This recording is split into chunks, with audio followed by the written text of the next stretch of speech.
yaitu P3K, dan juga sebagai moderator dalam session ini. Jadi nanti kami ada beberapa sesi. Yang pertama nanti yaitu setelah nanti saya awali, nanti akan dipaparkan yaitu oleh rekan kami, yaitu rekan Lili Endang ya. Lili Endang nanti akan memaparkan berbagai penyampaian aspirasinya. Kemudian nanti dilanjut dengan session tanya jawab ya, tanya jawab. Kemudian nanti dilanjutkan dengan penyampaian beberapa pernyataan sikap dari kami anggota GLPG dan juga pengurus GLPG Swasta se-Jawa Timur. Oke, marilah pada kesempatan ini kita awali dengan membaca Ummul Quran, yang baca Al-Fatihah. Mudah-mudahan acara ini berjalan dengan lancar ya. Al-Fatihah. Bismillahirrahmanirrahim.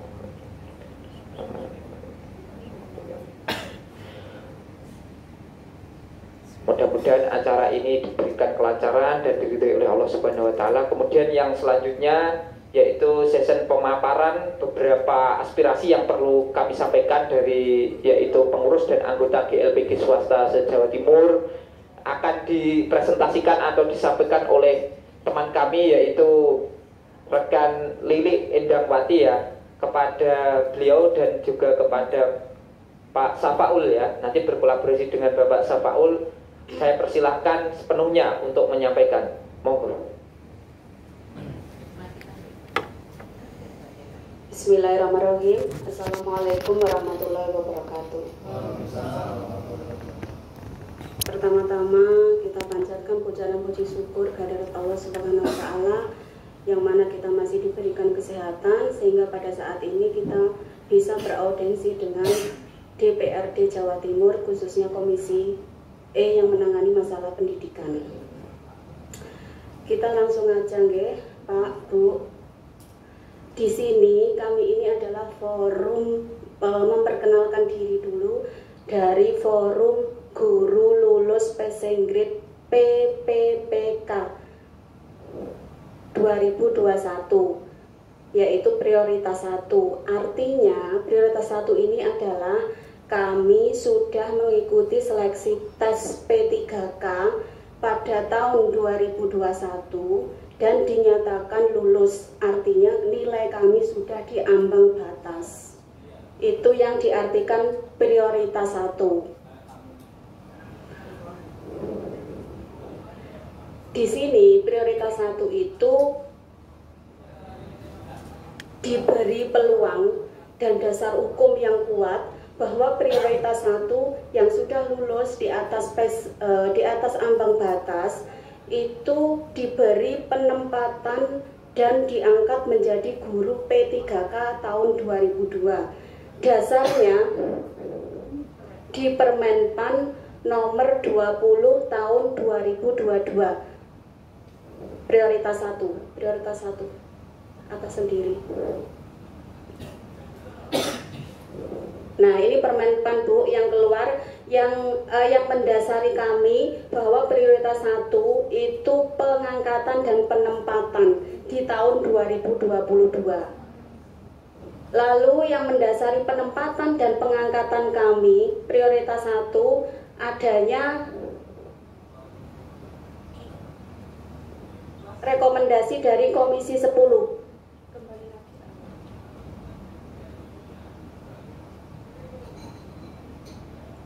Rekomendasi Komisi 10 DPR RI, yaitu yang dituangkan dalam laporan singkat rapat dengar pendapat di tanggal 3/10/24 November 2002.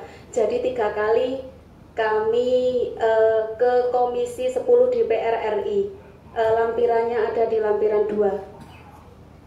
Nah, ini hasil bahwa Komisi 10 itu juga mendukung kami yang sudah prioritas 1 itu mendapatkan pengangkatan dan penempatan di tahun 2022 berdasarkan Permenpan nomor 20 tahun 2022.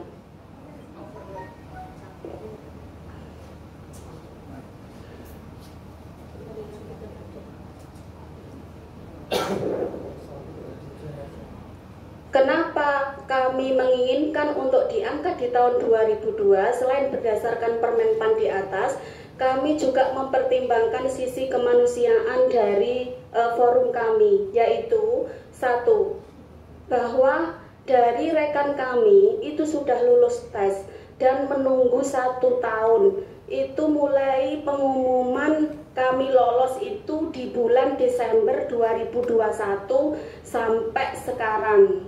Itu kami sudah menunggu 1 tahun. Harusnya di bulan Desember ini kami sudah menerima SK dan sudah mendapatkan penempatan. Yang kedua, sisi kemanusiaan lainnya, bahwa dari rekan-rekan kami ini sudah mengabdi di atas 10 tahun, bahkan ada yang di atas 20 tahun, ada yang juga 25 tahun, ada yang sudah Januari 2023 besok Pak Bu Dewan itu sudah ada yang pensiun.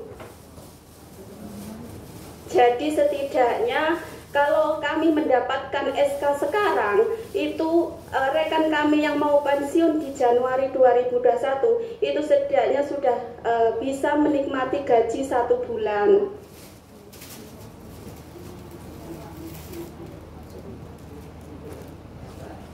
Pertimbangan kemanusiaan yang ketiga, yaitu bahwa rekan-rekan kami ini karena masa kerjanya lebih dari 20 tahun, itu usianya sudah ada yang di atas 35 tahun dan bahkan ada kurang 2 bulan juga sudah pensiun. Ini datanya saya sajikan di lampiran, sudah saya cetakkan dan sudah saya serahkan, nanti bisa dilihat. Nah, ini data dari rekan kami guru swasta Provinsi Jawa Timur. Mohon maaf, Provinsi Jawa Timur ini menangani SMA, SMK, dan SLB. Pada masa kerja 4 tahun, itu jumlah guru swasta di Provinsi Jawa Timur itu 40. Yang 9 tahun itu 213, yang 10 tahun ke atas itu 442. Lebih dari 20 tahun itu 92. Dan lebih dari 30 tahun itu 10 orang.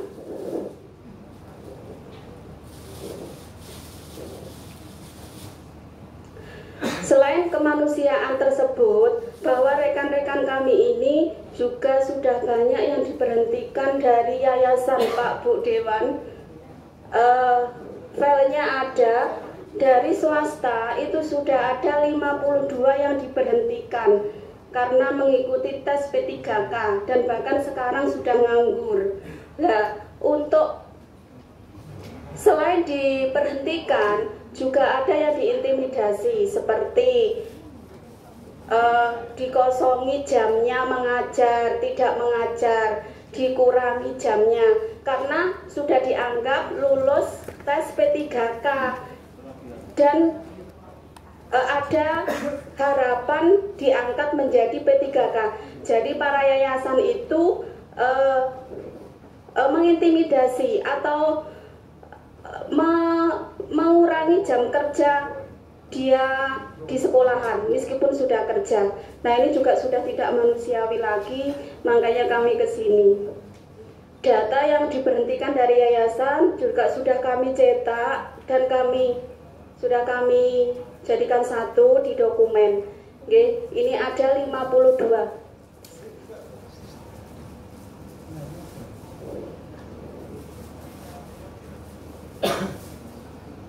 Bahkan Pak Bu Dewan yang nganggur ini berusaha mencari sekolah lain, itu ditolak karena sekolah lain juga tahu kamu sudah ikut P3K, kamu sudah lolos, jadi susah mencari lowongan lagi.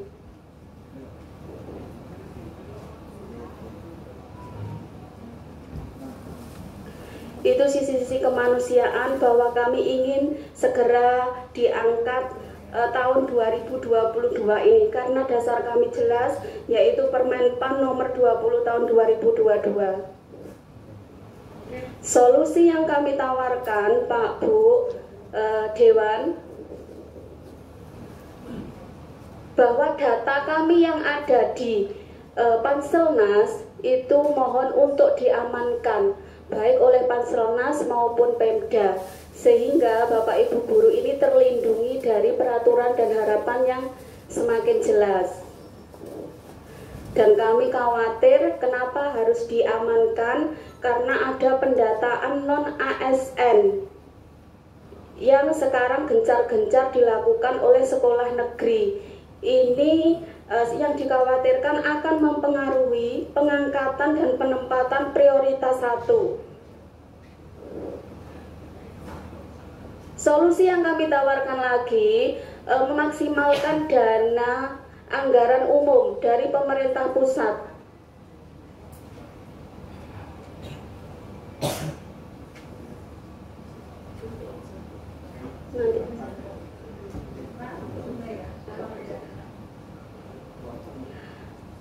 Bahwa dana anggaran umum itu kami juga selain ke DPRD, usaha kami juga sudah ke Jakarta. Itu dana anggaran umum itu sudah ditransfer oleh Jakarta pada bulan Oktober 2022 untuk anggaran P3K. Makanya di sini kami memberikan solusi memaksimalkan DAU dari pemerintah pusat. Lampiran DAU itu sudah kami lampirkan di lampiran 11, bahwa untuk Pemprov Jatim sebenarnya kuota yang diberikan dari pusat itu sebesar 10.533 di tahun 2022, nomor 219 Pemprov Jatim 219.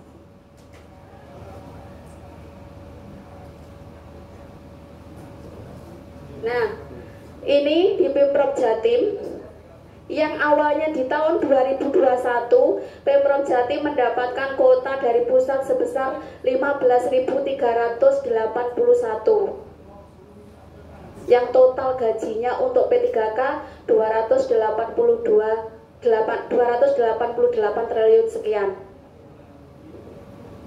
Dan di tahun 2022 ini sebenarnya pusat itu memberikan kuota untuk Pemprov Jatim itu sebenarnya 10.533. Ini diasumsikan untuk pengangkatan P1 2021 sebesar 8.588 yang ada di Jawa Timur. Sisanya itu untuk prioritas 2 dan prioritas 3. Maaf, prioritas 2 itu untuk GTT negeri, sedangkan prioritas 3 itu untuk pelamar umum.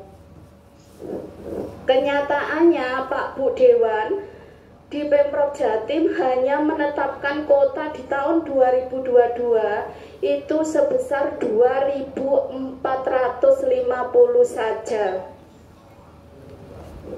Dan ini sebelumnya kami sudah melakukan audiensi berbagai cara supaya kuota Pemprov Jatim ini naik sesuai dengan peserta prioritas 1.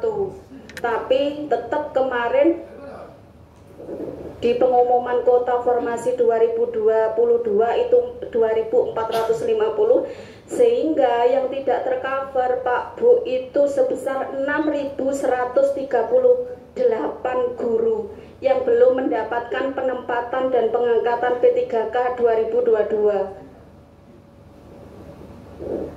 Sedangkan dari pusat itu sebenarnya sudah ada DAU untuk P3K.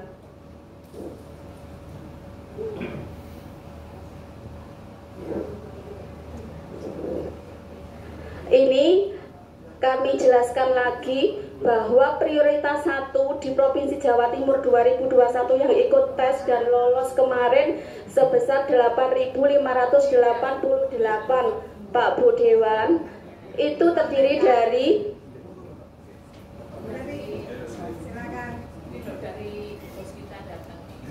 amin, semoga mengawal kita terus,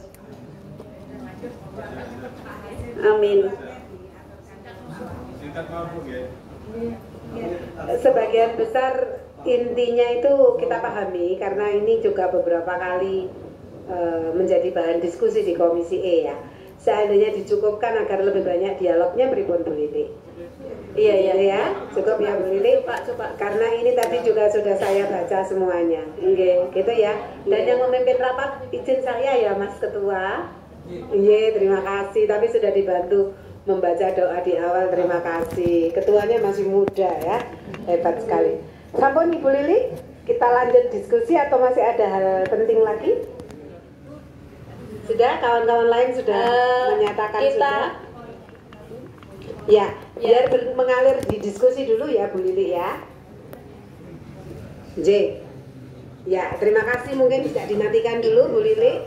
Ya, nanti kita banyak berdialog. Terima kasih rawuhnya yang pertama Kepala Dinas Pendidikan Jawa Timur Pak Wahid. Terima kasih sudah rawuh secara langsung, beliau sibuk sekali tapi masih menyempatkan rawuh. Bu Tati, Kabid GTK, ini yang paling tahu tentang data, juga alhamdulillah bergabung dengan kita. Lalu Pak Hasim, Pak Hasim ini favorit saya di urusan BKD ya, urusan kepegawaian. Karena apa-apa itu saya nanya ke Pak Hasim itu dan selalu dijawab dengan cepat. Pertama Bapak Ibu, jangan khawatir, Komisi E sangat berpihak kepada Bapak Ibu untuk banyak hal yang terkait dengan kepegawaian yang sumber rekrutnya adalah guru swasta, tenaga kependidikan swasta, itu selalu menjadi perhatian kita, termasuk di dalamnya misalnya perawat Ponkesdes. Jadi kita rajin banget sampai nelponi kepala daerah di mana, nelpon ke BKM, gitu tuh kita jalankan ya. Itu satu hal sebagai landasan dasar. Nah, sekarang pertanyaan besarnya dari kawan-kawan ini begini. Yang perlu saya rawat dulu ya Bu Lili dan kawan-kawan sedoyo, Pak Ketua, tidak benar bahwa DAU itu mengikuti kebutuhan P3K yang lolos. Itu tidak benar. Jadi dulu logikanya nambah pegawai, baik itu ASN maupun P3K itu nambah daun. Sesuai dengan itu. Hari ini boten. Hari ini kita seperti dibagi kue begitu oleh Kemenkeu, dan karenanya tidak saya sebutkan kabupaten mana, ada kabupaten yang mengembalikan P3K lolosnya ke pusat karena ketiadaan anggaran. Itu untuk daerah, bukan yang lewat provinsi, artinya yang SD dan SMP. Sampai seperti itu. Kenapa? Karena tidak ada lagi logika nambah pegawai, nambah anggaran. Jadi yang tadi Bu Lili sampaikan harus kami ralat ya, tidak ada itu. Hingga jangan khawatir, kalau panjenengan lolos di 2021 sebagai P1, kami tidak pernah menerima anggaran apapun terkait penggajian panjenengan. Untuk yang sudah ditempatkan saja tidak ada anggaran khusus, maksudnya DAU ini turun untuk sekian nih, ada pegawai baru, ASN-nya sekian, P3K-nya sekian, PNS-nya sekian, P3K-nya sekian, kita tambahkan sekian. Tidak begitu sekarang logikanya. Semua dalam bentuk gelondongan. Dalam bentuk gelondongan, dan setiap tahun karena situasi inflasi, ya, karena situasi inflasi dan krisis keuangan negara, kita mengalami penurunan penerimaan transfer keuangan dari pusat ke daerah. Tapi hak panjenengan harus tetap kita kawal. Aspek kemanusiaannya tadi Pak Wahid, Bu Tati pasti sudah akrab dengan cerita. Teman-teman ini sudah di-resignkan dari sekolah swasta mereka karena dianggap sudah menempati slot P3K. Logikanya bagi lembaga pendidikan swasta atau yayasan, mereka menganggap panjenengan akan segera mendapatkan tempat. Dan mereka membutuhkan kejelasan guru yang bisa mengajar dalam tempo panjang gitu. Itu logikanya. Sekalipun beberapa saya lihat kawan-kawan saya juga ada yang dipertahankan sampai diangkat, itu juga ada. Tapi sebagian lagi yang bernasib kurang baik itu langsung nih, bahkan sudah selamatan juga ini ya. Sudah banyak yang selamatan. Kisah-kisah sisi kemanusiaannya ini juga sudah kami capture dan kami terima. Nah kemudian kalau ketiadaan job yang sekarang tidak dikasih jam atau bahkan tidak ada job, padahal mereka sudah lolos di sebagai P1 ini kan menjadi PR bagi kita semua. Nah, Bu Tati pasti sudah memiliki data untuk 6.138 ya? 6.138 ini sebarannya bidang studi apa? Karena ini pasti terkait dengan mengapa tidak segera diformasikan, itu kaitannya dengan ketersediaan tempat untuk bidang studi yang dimaksud. Tapi kalau sinyalemen yang disampaikan oleh kawan-kawan tadi, sekolah negeri kita, SMA, SMK, di mana panjenengan mestinya ditempatkan itu menerima honorer atau mengangkat honorer baru, padahal ada jenengan yang harus ditempatkan, dan itu bidang studinya sama dengan ini, itu pelanggaran. Nggak boleh terjadi. Karena ini yang sudah jelas-jelas sudah P1 mestinya diprioritaskan untuk ditempatkan. Nah, kisah tentang ini dari perspektif kebijakan pusat akan disampaikan oleh Pak Hasim, namun sebelumnya kita ingin mendengar komentar dari Dignas Provinsi Jawa Timur tentang situasi ini kita mesti bagaimana. Kami tadi bersepakat, kami yang di sini semua ini bersepakat, bila perlu kita akan ke Jakarta ke Kemenpan RB untuk mempertanyakan ini, karena 1 tahun itu sudah terlalu lama. Ya, tidak apa-apa, nanti kami akan bersama dengan Pak Hasim dan Pak Wahid ke Jakarta untuk sowan dan audiensi ke Kemenpan RB. Kalau Komisi 10 clear, kita sudah berenam adul urusan panjenengan. Komisi 10 akan selalu seperti kami, sikap politisnya ya. Hanya memang ini di Kemenpan RB dan BKN-nya ini yang harus diulik-ulik lagi kenapa, dan secara data di lapangan, why gitu ya.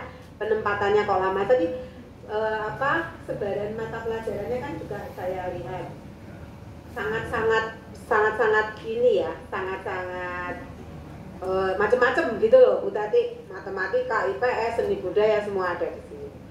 Oke, kesempatan pertama saya berikan ke Dinas Pendidikan, monggo Pak Wahid. Bismillahirrahmanirrahim. Assalamualaikum warahmatullahi wabarakatuh. Yang terhormat Bu Hikmah, Wakil Ketua Komisi E. Beliau ini adalah juragannya pendidikan ya. Yang terhormat Bapak Ibu anggota Komisi E, Pak Hasim dari tadi, dan Bapak Ibu, ini GTY semua ya? GTY semua.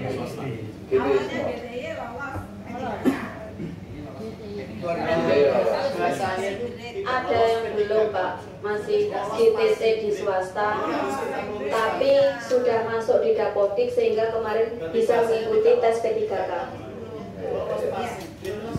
Sorry, nanti diperbaiki ininya ya, terma-termanya. Jadi lolos pasti nanti kita gunakan sejarahnya.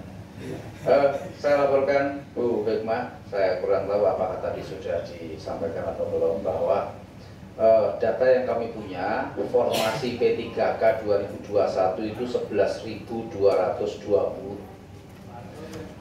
Tetapi yang lolos P3K pada tahap 1 dan 2 itu 9.145, yang terdiri dari GTT 6.253, PTT 161, GTY dan umum itu 2.731. Ini sudah ditempatkan.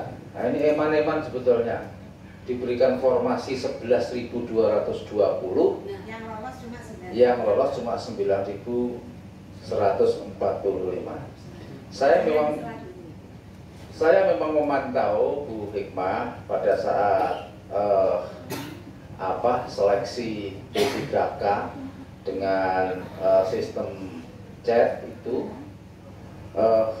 yang muda-muda itu sudah mengerjakan 20-30 soal. Yang tua-tua, khususnya yang usia di atas 40, tangannya gededer pegang pegang kursor, menempatkan kursor itu saja. Iya, ini fakta Pak, saya itu melihat langsung. Lah ya Pak, saya pegang kursor aja baru pegang apa? Mouse saja baru sekarang Pak. Betul. Jadi yang muda-muda sudah 30 soal, dia baru 3 aja masih gededer. Ini yang terjadi ya, sehingga yang lolos tidak sesuai dengan yang ditargetkan di dalam kuota. Sehingga dari kuota yang disiapkan itu ada sisa kuota. Nah, ini yang saya bilang eman-eman. Pada tahun 2021 itu 2075. Eman 2075 itu. Nah, alhamdulillah dari kuota sisa formasi 2075 ini Pak Asim dari PKD ini berjuang keras gitu. Ya tentu perjuangannya Pak Asim ini juga ada keterbatasan karena menyangkut anggaran khususnya, sehingga sisa yang semula hanya 2075 itu sekarang naik kuotanya menjadi 2450. Jadi nanti kalau saya salah dibenarkan Pak Asim ya.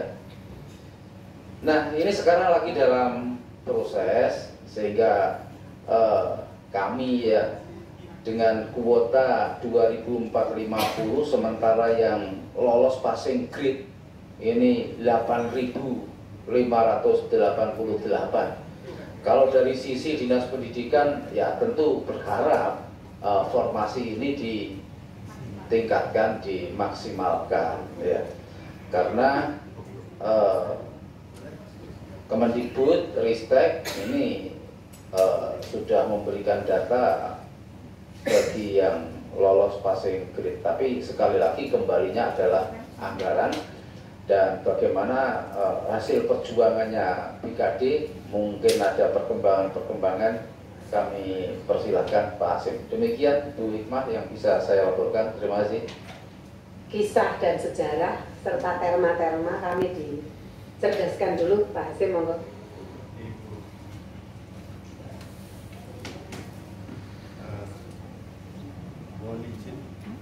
Mohon izin Bu Ketua. Assalamualaikum warahmatullahi wabarakatuh.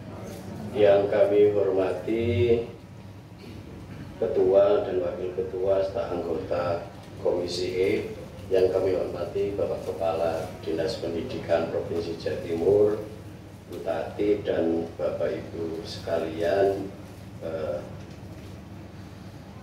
guru lulus PG swasta di Jawa Timur ya. Bapak Ibu sekalian yang saya hormati, sebelum saya nanti menyampaikan data, Bu, izinkan kami untuk menyampaikan kebijakan secara historis terkait bagaimana pemerintah Provinsi Jawa Timur, dalam hal ini BKD dan Dinas Pendidikan, memformulasikan usulan formasi di tahun 2021.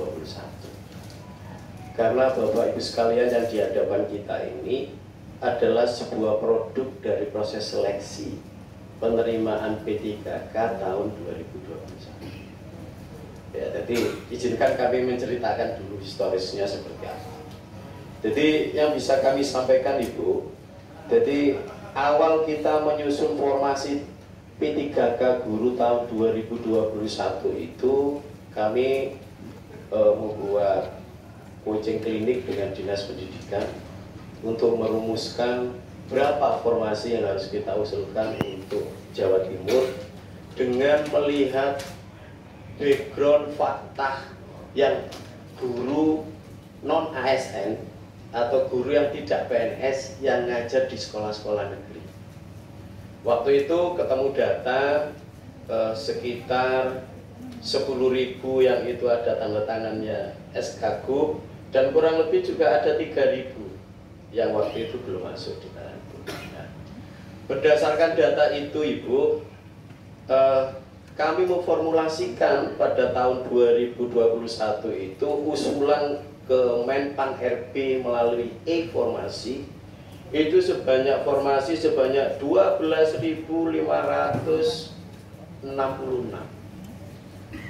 Dari formasi 12.566 ini melalui proses verifikasi yang dilakukan oleh Kementerian Pendidikan dan Menpan RB, maka ditetapkan formasi untuk P3K guru tahun 2021 itu sebanyak 11.220. Asumsi kita ngapunten ketua, wakil ketua dan anggota komisi E akan menyelesaikan guru tidak tetap atau GTT di lingkungan SMA, SMK di lingkungan pemerintah Provinsi Jawa Timur. Jadi waktu itu basis penyusunan historisnya seperti itu. Kami ingin berkomitmen dengan Dinas Pendidikan menyelesaikan problem ini dalam 1 tahun kan gitu Bapak. Akhirnya formasi itu kita usulkan lebih Pak dari jumlah GTT kita. Ya, jadi kita waktu itu punya spirit yang besar untuk menyelesaikan saudara-saudara kita yang guru non ASN atau GTT yang ada di sekolah SMA SMK. Nah, ternyata dalam proses kebijakan yang dikeluarkan oleh Menpan RB, ternyata pendaftar seleksi P3K guru itu tidak sesuai dengan pikiran dan asumsi dari semua pemerintah daerah. Karena pemerintah daerah ingin menyelesaikan GTT yang ngajar di sekolah negeri. Makanya formulasi waktu itu yang kita susun formasinya berdasarkan jumlah guru GTT yang ada di sekolah-sekolah negeri. Nah, ternyata di surat Permenpan itu ada kebijakan yang boleh mendaftar adalah TKH 2, yang boleh mengajar adalah guru GTT yang ada di sekolah negeri, yang boleh mendaftar adalah guru swasta, yang boleh mendaftar adalah guru yang fresh graduate yang punya serdik, dan sebagainya. Nah, setelah itu kan akhirnya dibuka pendaftaran tuh. Akhirnya tembus yang daftar di Provinsi Jawa Timur waktu itu kurang lebih hampir 27.000 ya. Nah, dari proses seleksi yang 27.000 itu, maka yang diterima di tahap 1 sebagaimana yang disampaikan oleh Pak Kepala Dinas tadi, itu ada 5.326 itu yang diterima di tahap 1. Kalau yang tahap 1 ini murni pesertanya itu adalah THK 2 dan guru yang ngajar di sekolah negeri. Nah, baru ada yang ini yang diterima itu dulu. Baru dikembangkan yang tahap 2 ini baru masuk Bu, yang dari swasta dan sebagainya. Itu yang diterima itu sebanyak 3.819. Nah, total yang diterima dari tahap 1 dan tahap 2 ini 9.145, dan guru swasta yang diterima di P3K ini sebanyak 2.731. Ini artinya apa? Pemprov ini sudah baik hati. Kita ini sudah baik hati. Keinginan kita sebenarnya menyelesaikan yang tadi, basic data. Karena sebuah kebijakan yang dibuat oleh pemerintah pusat itulah yang akhirnya menjadi seperti itu. Ini historisnya seperti itu. Nah, akhirnya kita mengusulkan formasi di tahun 2022 berbasis data, karena ada kebijakan bahwa yang diusulkan itu ternyata di Jawa Timur dari proses seleksi yang 27.000 itu ada 8.588 yang lulus passing grade, termasuk saudara kita yang di hadapan kita yang dari guru swasta. Nah, lulus passing grade ini terdiri apa? Ada yang dari TKH 2, ada guru yang ngajar di sekolah negeri, ada yang fresh graduate yang punya serdik, ada yang dari swasta, Bu. Jadi seperti itu. Nah, dari 4 komponen ini itu yang lulus PG itu 8.588. Nah, ketika untuk mengusulkan formasi tahun 2022, tentunya bukannya kami nggak paham tentang sebuah proses untuk menyelesaikan masalah ini. Tetapi di dalam proses menyusun sebuah kebutuhan, tentunya yang kita lihat pedomannya adalah ANJAP dan ABK. Waktu itu, nah, akhirnya kita koordinasi dengan Ngapunten, Bu Tati, dan tim yang ada di Dinas Pendidikan, kita formulasikan berapa formasi yang akan kita usulkan di tahun 2022 dengan mempertimbangkan guru yang pensiun di tahun 2022 itu berapa. Ternyata berdasarkan database yang ada di kami, guru yang pensiun kurang lebih 1.100 berapa, itu data yang ada di kami. Nah, kami dengan spirit mengisi guru yang pensiun dan spirit untuk menyelesaikan yang akibat kebijakan itu tadi, maka ketemu angka kita mengusulkan formasi 2.450 didasarkan dengan pertimbangan apa? Kemampuan anggaran dari pemerintah Provinsi Jawa Timur. Karena apa? Ngapunten, Bu Ketua, Wakil Ketua, dan Bapak Ibu sekalian, usul belanja pegawai ini kan kita dihadapkan pada sebuah regulasi yang nggak boleh dilanggar. 30% belanja pegawai. Sedangkan belanja pegawai Provinsi Jawa Timur itu sudah hampir 29, berapa. Ditambah dengan merekrut yang anggaran P3K baru sebanyak kurang lebih 3.811 yang terdiri dari guru, nakes, dan tenaga teknis, otomatis ini sudah hampir mendekati 30%, bahkan lebih. Karena di satu sisi ini kenapa kita menyusun anggaran seperti itu. Nah, dan tentunya kita juga rapat-rapat dengan tim anggaran, melakukan kajian dan sebagainya. Bahkan kami itu rapat dengan tim anggaran itu ada 5 kali, Bu, untuk memformulasikan berapa kekuatan yang diusulkan oleh pemerintah Provinsi Jawa Timur di tahun 2022. Jadi formasi itu berdasarkan usulan. Usulan, dalam usulan. Nah, ini karena berdasarkan usulan itulah, maka disepakati oleh tim bahwa kemampuan kita di tahun ini mengusulkan formasi khusus untuk guru adalah 2.450. Nah, sekali lagi kami itu tidak memiliki kuasa di dalam menentukan siapa yang diutamakan di tahun 2022. Sekali lagi kebijakan dari Menpan dan RB dibuat lagi kebijakan, Bu. Karena apa? Ini saya ceritakan filosofinya. Pemerintah pusat itu merasa ada kesalahan di dalam proses rekrutmen tahun 2021. Makanya dibuat kebijakan yang diutamakan untuk diselesaikan di tahun 2022 itu pertama adalah sisa tenaga honorer kategori 2. Prioritas pertama. Kedua adalah guru yang ngajar di sekolah negeri. Nah, jumlahnya itu, Bu, itu masih 3.300 sekian. Ini yang guru ngajar di negeri aja. Jadi formasi yang kita usulkan 2.450 ini pun kita belum menyelesaikan semua yang ngajar di sekolah negeri, yang sudah lulus pas ketetapan Jakarta ya. Iya. Yang pertama K2, yang kedua mengajar di SMK.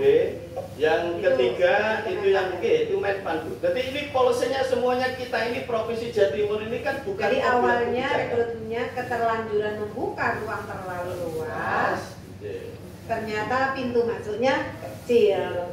Korbannya teman-teman ini. Itulah, Bu, sejarahnya itu kebijakan seperti itu. Nah, kita menyusun formasi itu kan tentunya basisnya kan kebutuhan, Bu.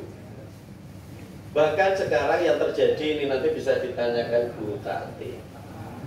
Karena guru swasta yang masuk ke sekolah negeri, guru kita yang ngajar di sekolah negeri ini yang belum jadi P3K ini kan masih ngajar di sekolah itu.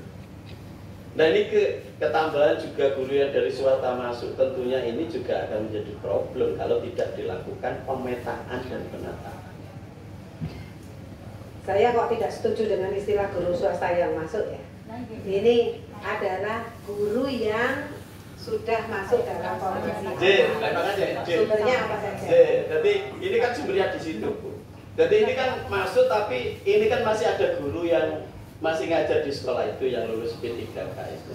Nah, inilah, Bu, yang kami sampaikan sehingga kenapa di tahun ini kita ketemu angka seperti itu dengan tadi, Bu, pertimbangan-pertimbangan kemampuan anggaran dan lain sebagainya, sehingga di tahun ini kita bisa memunculkan formasi 2.450 itu harapan kami tadi mengisi formasi yang pensiun sebanyak 1.100 sekian, plus ditambah kita ingin menyelesaikan yang dari lulus PG yang sebanyak 8.000.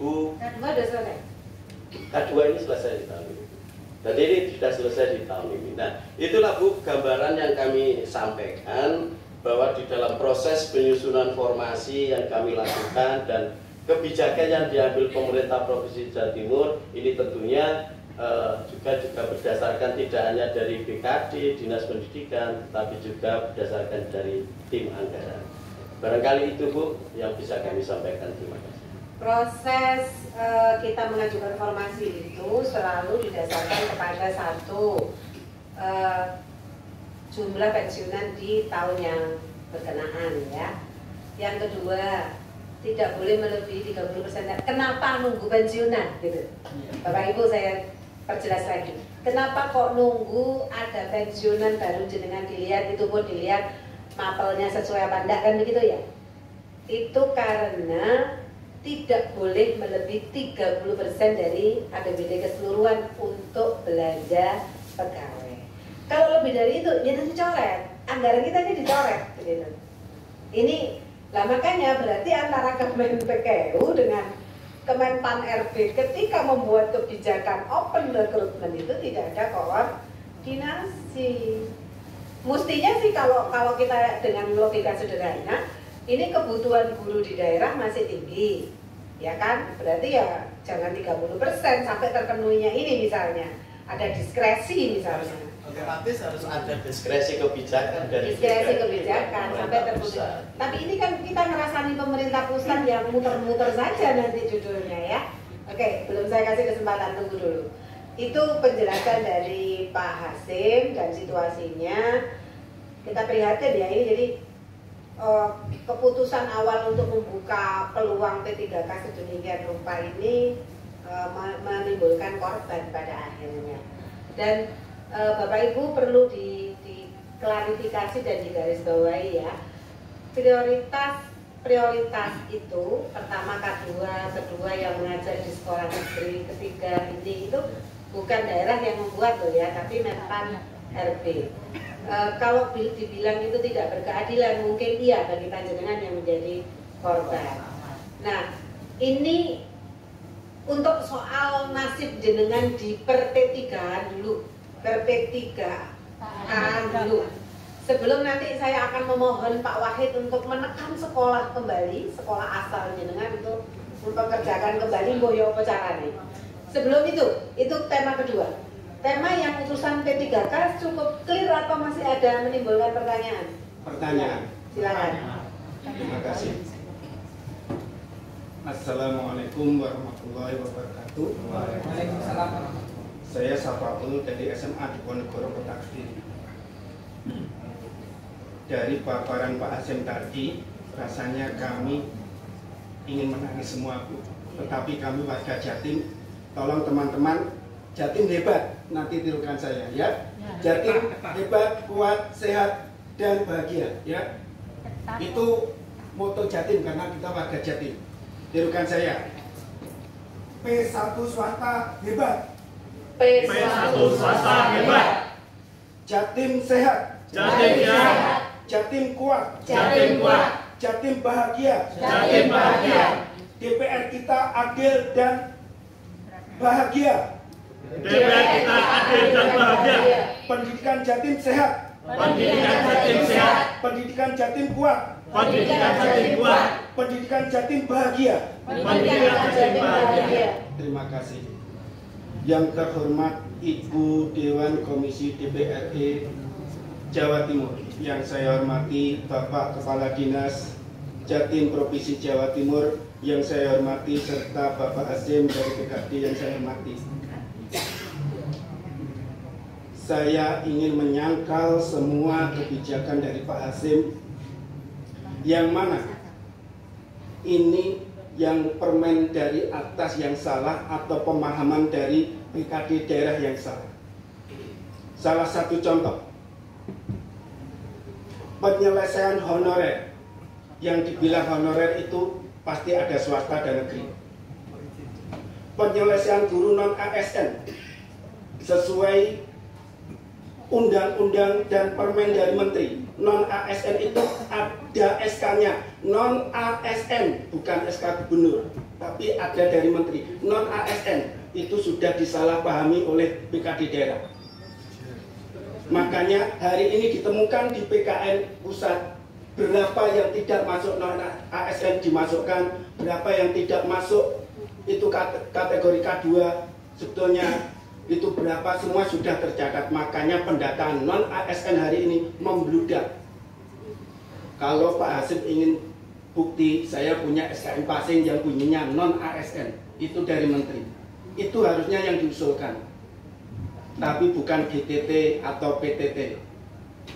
Itu kesalahan pemahaman awal dari PKD daerah. Saya menyangkal dengan jelas. Makanya kami-kami yang sudah umur ini akhirnya mengangkat dulu yang induk negeri baru masuk 3 tahun diangkat. Itu karena sudah kesalahan pemahaman PKD daerah dalam mengusulkan formasi. Kalau ingin bukti SK non ASN itu gimana, saya ada SKM Pasing. Tetapi saya ngajar induk swasta dan tambah jam di negeri, dan itu pun sepersen pun tidak menerima apa-apa dan tidak didata sebagai non ASN. Tidak ada bunyi penyelesaian honorer untuk menyelesaikan GTT atau PTT. Prioritas utama di Indonesia mengutamakan penyelesaian honorer dengan SK dan gaji yang sudah tertera, tetapi ternyata semua direkayasa. Itu Pak Hasim, sangkalan saya yang pertama, sehingga membludaknya formasi dan diambil semua oleh anak-anak muda, anak-anak kami. Kita mungkin Januari dari teman-teman ini sudah ada yang pensiun. Kebijakan prioritas 1 yang kedua ini karena dari honorer negeri sendiri yang sudah tua kalah dengan yang muda-muda, makanya dia ingin menggagalkan Permenpan 2021